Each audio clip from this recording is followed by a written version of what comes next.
All right, once again, it's time for me to run off with the bag. You ask questions, I answer them. But hey, I hijacked this. This was not intended for me, but I'm doing it anyways because I'm that dude. Anyways, what's up? It's your boy Cintron coming back at you with another analysis video. And I kid you not, that's my real name. And we're getting into the mailbag today. A lot of Eagles offensive line talk. So Jimmy Kempinski, as I call him unaffectionately, he knows not who I am. I know who he is. We have a love-hate relationship that he doesn't know exists. But he answers questions from you guys, and I hijacked the medium, and I decided to do it. So let's get into it. So first question, if Cam Jurgens has a good season, will the Eagles give him a big extension, or do you think he plays in the last year of his deal? Extending him after one season of playing center seems risky. It would be, but if he turns in a solid season, we'd be dumb, foolish not to lock him down. You see what we just did with Jordan Mailata. He didn't have, his contract wasn't ending this year. And we decided to extend him for 3 extra years. And I meant to say Landon Dickerson, but I mean, Jordan, the first name that popped into my head, all right, Mike. But anyways, he was due after this year to, his deal was set to expire. And there was no way in hell, after he had 2 Pro Bowl seasons back to back, we were going to let him slip to the open market. So look for us to pay it forward, quite literally, and get out ahead of this and, lock him down. And, as Eagles have shown all offseason, it's cheaper to keep her when you go ahead and be a sweeper early. Sweep her off her feet, you give her that good meat, and, give her something to eat for a good little while. You don't have to worry about it. She's fed like a well-hibernated bear. Man versus bear. Anyways, that would be the smart move. And I'm not saying if he has a shaky year, he has an average year, but I think he'll have a solid year this year with the line that, is playing around him. He's playing next to Landon Dickerson. He should be playing next to, a guy that be average at worst, and I would say solid at best, in Tyler Steen. And, not too far away from, the all-world, in a league of his own, Hall of Famer, future Hall of Famer, Lane Johnson. So I would definitely lock that down, put a ring on it. All right, next, do the Eagles have any hope that Mekhi Becton could be the right tackle of the future, or is he strictly a short-term swing tackle option? So if we, the proof is in the pudding. I think we would have gave him like a 2-year deal, like a Fred Johnson type deal if we saw him as that. But he's coming in and trying to prove a lot because he played better than his numbers suggest, but he did give up, I think he was on the books for 12 sacks last year. And maybe 20 or so pressures. So he has something to prove, and it's been since his rookie year, and I think his second year when he got hurt, that he really was showing the promise that they drafted him 11th overall with there in Gangrene City in New York, but Gotham. I love saying that. But I think we just have too many potential options we could go with in the draft next year. We're set to be a roster that looks to, tweak here and there, add pieces, and not pressure them into starting. Hey, looking at you, Tyler Guyton down there in Dallas. We bring guys in and try to, acclimate them as best we can. Some positions like, receiver, Devonta Smith, he came in, was able to contribute immediately. That's the, position that you want to hit the ground running. But, one like tackle, you want, to preserve the meat so as not to ruin it. And you want them to sit as long as they possibly can, to glean from the guys ahead of them and not rush them into a disadvantageous position so that they bomb on the spot. But I could see him, there's a window that, there's a future, a parallel universe that could happen in. But the one we live in, Earth 69, whatever this is, I didn't mean to say freaky, but anyways, things could get freaky this season. I would say it's like a less than 10% chance that he does so, because the market's going to be too great. If he comes in and provides something that's a swing, there's people seeing that potential. They're willing to pay him. And he's going to what university? Stoutland. They're willing to pay premium for those students that graduate from here. All right, a lot of information just to film through. I love this one here. The Eagles drafted a bunch of lottery pick offensive linemen. Which do you think they're most likely to make? Which do you think are most likely to make the roster? Sorry, read that wrong. Reread that. I reread it wrong too. Trevor Keegan, definitely gonna make the roster because he was a former starter captain at Michigan, and he's as someone who Brian Baldinger, Baldy, as we affectionately call him, sees as a future star, and I trust his eyes and evaluation. Dylan McMahon, undersized guy, similar to the former 191st overall pick in the 6th round, Jason Kelsey, who's a future Hall of Famer. But this guy went a one pick ahead, so he's ahead of the game. Nah, just playing. But he's will redshirt effectively this year with us already having a backup center in place, get his strength up, and then see what he can contribute next year. But those might be late round picks, but they weren't gambles by any sense. They make sense on this roster. Anim Dankwa was a gamble, but he was an undrafted free agent. So stashing him on the practice squad, I don't think it makes the active roster. We'll see what he can do next year after some putty play. Pause with Jeff Stoutland and the suspect. Got Liam Ayedezi. He's definitely going to be another stash guy. We put him on the practice squad.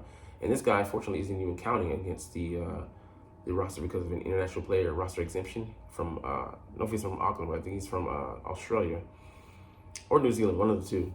Lakin Vakalahi.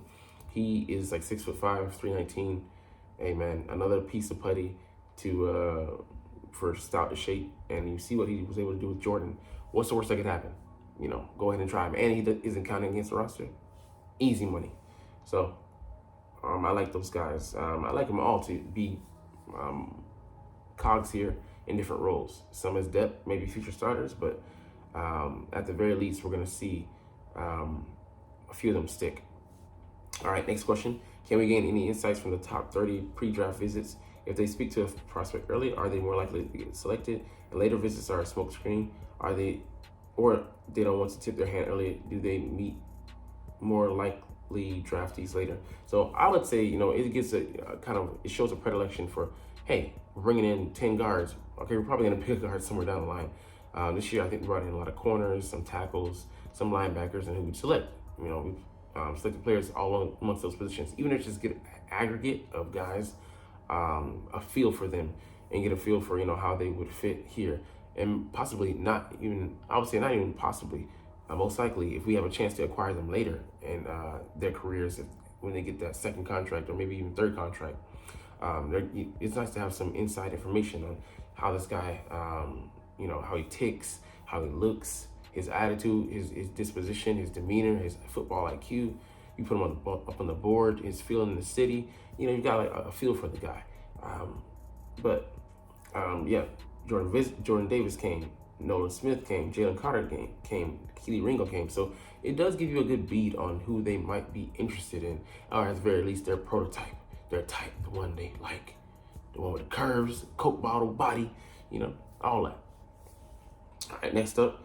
How do you feel about the linebacker group, and do you think Howie adds another safety before the season? The secondary looks great on paper, but I don't feel too good going in with Nakobe Dean and Devin White, especially with Dean's injuries thus far. So the linebacker group, I feel okay about, and it depends on health. Devin White, he's been particularly healthy. Last year he suffered a hamstring injury against us. Otherwise, it would have been a pick six that he took off Jalen last year. But Nakobe Dean, the first year, he was just getting his feet wet, but he had two great guys starting in front of him, and T.J. Edwards and Kazir White. So he couldn't beat them out. I mean, that's to be expected when they left and set him up, prime time to start, and he got injured twice. So we really have to see what he's going to be able to offer. But his main thing is first staying healthy and then seeing what he can contribute. But I like those linebackers playing off each other, so I do like their dynamic. Nakobe being an extreme run fit guy, Devin, he can do that as well, but him being able to farm the land behind him, I think would be his role, and he covers a wide swath of space with that 4.42 speed. So I really do like that combination. I know he probably doesn't feel, Jimmy doesn't feel the same. We did sign Zach Bond, who'll be an inside and edge rusher. A linebacker, be off the ball. We'll see. But there's also Jeremiah Trotter Jr., depth. We'll see. But another guy I'm excited about and what he brings this summer, BVS. If you know the initials, if you know, you know. You don't, you don't. It's cool. But also in the pinch, what's his name on the inside? Oren Burks. We might have to turn to a guy like him. And there's always Zach Cunningham floating out there somewhere. So we'll see how he makes a play. But I think we're mostly done tooling at linebacker. Safety, I think we add a fourth guy somewhere down the line. So there are some candidates, and we'll be looking at some guys later down the road. With receiver contracts exploding, is there a chance an 80, 100 reception season for Barkley makes his deal extremely good value? Yeah, I think something would have gone wrong if he catches that many balls. But it would be a good outlet. It gives us an option to change our offense if need be, a chance to be a bit amorphous, because let's just say A.J. Brown, God forbid, of course, him or Devonta Smith go down. We do have that optionality to say, hey, let's lean on him more as a receiver, hit on, screens and focus more on a more compact game. And also highlight, maybe substitute him, for, some splash plays, because he did run a 4.4 flat coming out of Penn State, not the penitentiary, but, university. Yeah, I think that is one option that you maybe think about. It's interesting because 300 touches might be so many carries and so many receptions, but he cooked us last year. Look at the reception against Nolan Smith and Nicholas Morrow. He just he runs slower, even though I think that was just like a slower time for him than Nolan Smith, who ran a 4.39, but he didn't look like he was anywhere close. He was running away from him, a little bit. So I put him in that 4.3 range, but whether he still has that elite burst, all that, debatable. But I would love to see, I would want to see. You got me talking. That's juice talking. If something did happen, I wouldn't, feel that we'd have to hit the panic button. We still have Dallas Goedert and one of our premier receivers, and then maybe someone steps up this year in the wide receiver 3 role, and potentially, let's see what Albert O was able to do. Hopefully, Kellen Moore has a role for him and gets him untracked the way he was in Denver. Nugget right there for you. Where did the Eagles rank last season in terms of percentage of receptions made by receivers outside the top 3? I expect it was extremely low. Do we think Kellen Moore will change that this year? So let's see. It wasn't that many. It might have been like 50 to 80 targets. Okay, wow, 123. Wasn't that many, but we're in the offense where it's one of the very few areas in our team that we're like top heavy that hard. A.J. Brown, Devonta Smith, and Dallas Goedert, but we don't really need to go outside that much, And then with Saquon Barkley, it really puts the icing on the cake where we put defenses in a tough bind. Who do you defend? How deep you want to drop? What personnel you want to use? Man, flummoxed. So hopefully we can lean on that and not truly have to rotate tuning out.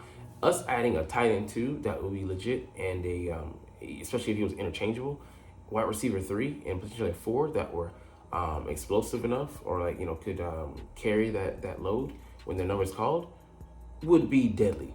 Top offense in the league type shit. All right, how difficult will it be to keep the Cowboys under 10 bullet points in the dumpster fire series? I don't know, man. I think it won't be that hard, but I would say 5 solid, man, because they lost a lot of people. Now a lot of status quo going on, and hey, man, it's great to be a fucking Eagle. But anyways, let's get on to the last thing we're gonna cover today. So finally, we got to some money. We ain't gonna say that money. We're gonna spend it because, hey, I seen a lot of people signing their draft picks. I'm like, Eagles, where y'all been, bro? The Eagles finally making some headway there. Yes, we signed Sean Stephens, the cousin of Pittsburgh cornerback. He was also going to go to Penn State, not penitentiary, the university. And his cousin is Joey Porter's son, Joey Porter Jr. But, things happen, but he did lead the NCAA past 2 seasons at Ferris State, and then I think West Jersey or West Pennsylvania or something like that, with 16 picks. So, guy gets his hand on a lot of balls. But finally, we got around to signing some of our guys, 3, 4, and 5. Jellis Hunt in the 3rd round out of Houston Christian University. I say it like that, pompous, so I won't get up. Will Shipley out of Clemson in the 4th round, and Anais Smith out of Texas A&M in the 5th round. So hopefully we can get our second and first round picks signed, as well as our 5th and 6th lineman and our receiver, Johnny Wilson. So still got ways to go. You know, people are already being cut. He's been in and out of the program so much that you thought he was going to AA and was relapsing constantly, but he's just no toe guy. You know, just offer some, but just not enough. But anyways, we'll get up out of here on that note. But you know, I'm not even bothered because you're not even watching though. But it's all good because I love making these videos and I love talking about the freaking stinking Philadelphia Eagles. So we'll chunk the deuces officially. But as always, it's fly Eagles fly, and let's motherfucking go. Like, comment, share, subscribe if you want. Thanks for watching. Check me out at Cintron Anime, Cintron Life, or Cintron Laughs, or other social media.